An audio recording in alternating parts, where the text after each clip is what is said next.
obviously, none of those circumstances are acceptable on any day, but certainly not on the Memorial Day weekend. So, unfortunately, it appears that the involvement of the officers with someone who perhaps was having some difficulties but was armed, and as a result of that, the officers had to protect themselves.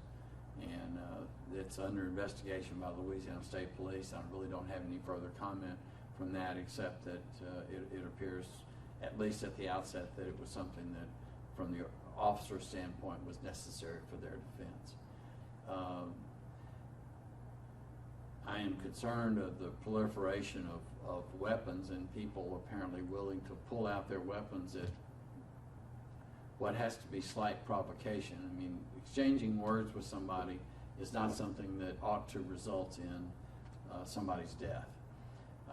I am told that it's very easy to get weapons on the street. We're finding more and more of our officers are encountering people who are in fact armed, and that creates a dangerous situation. Whether it's a traffic stop or a shots fired call or whatever it is, it's very important for the officers to be able to protect themselves. And it's something to remember if you're out there carrying a gun, that if you encounter a police officer, you can expect the police officer to defend himself. Not to engage in offensive tactics, but to protect himself. And it is very distressing. We had another situations today, and where there was an argument that resulted in gunfire, and that has now resulted in one man killing his brother, apparently. So these are very discouraging facts, but all of us have to remember that we have to find ways of resolving our differences and tolerating the fact that we may have a disagreement with somebody without pulling out a gun and shooting somebody. And that's what we appear to be encountering more and more, and it's something we need to think about as a society and as individuals. What is it that we are standing for? What are the things that are important in life? Most of the things, my guess is that most of the things that they're arguing about are not things worth killing somebody for or worth shooting somebody for. So I hope that people will begin to think, regain some of their social communication skills. Maybe they lost those while they were separated out by COVID. I don't know, but I do know that we have a serious situation where people are apparently using guns instead of the legal system to resolve their disputes, or really to simply be so insulted as to pick up a gun and shoot somebody. That's just not an acceptable behavior. And as the mayor, what do you think we can do to kind of get some of these firearms off the street, some of them even illegal? Well, virtually every crime that we've encountered so far has involved an illegal weapon. And so the police are engaging in greater searches with probable cause to find those weapons and to get the weapons off the street.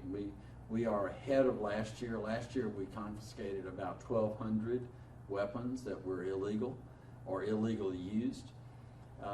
This year we are so far ahead of that pace, so we will get those off. But apparently there are still lots of guns that are out there, and many of them that are being used in crimes are illegal. I know that we have one of the crimes that is up is thefts from autos, and a lot of times what people are looking for in a theft from an automobile is a weapon. Many people do carry weapons or store weapons in their vehicles.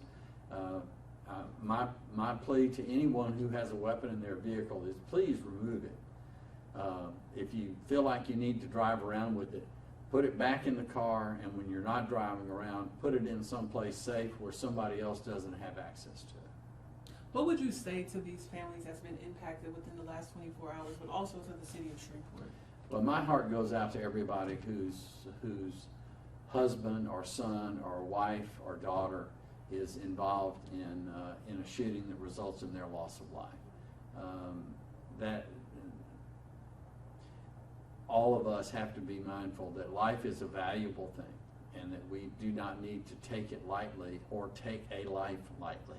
And it appears that in some instances that's what's happening. So my heart goes out to the families of the people who have lost their life over the past weekend, and I hope that they can find peace in God as they know Him.